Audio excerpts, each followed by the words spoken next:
நான் ஏன் ஏப்ரல் 14 அன்னைக்கு என்னுடைய ஃபர்ஸ்ட் வீடியோ போடலாம் டிசிஷன் எடுத்தேங்கிறத தெளிவா சொல்றேன் கேளுங்க. ஃபர்ஸ்ட் என்ன அப்படின்னா, இன்னைக்கு தமிழ் புத்தாண்டு, தமிழால் வளரும் அப்படிங்கிற ஒரு முயற்சிக்காக.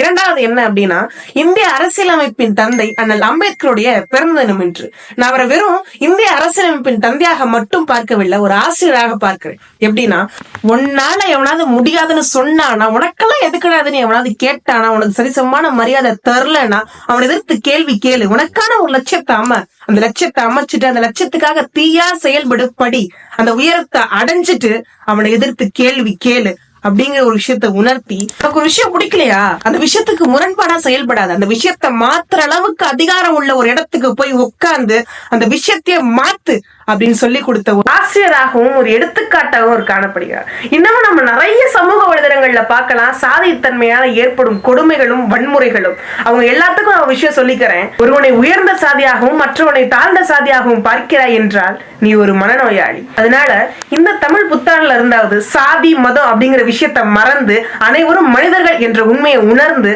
செயலாற்றுவோமா என்ற கேள்வியோடும் செயலாற்றுவோம் என்ற நம்பிக்கையோடும் அனைவருக்கும் இனிய தமிழ் புத்தாண்டு வாழ்த்துக்களை தெரிவித்துக் கொள்கின்றேன்.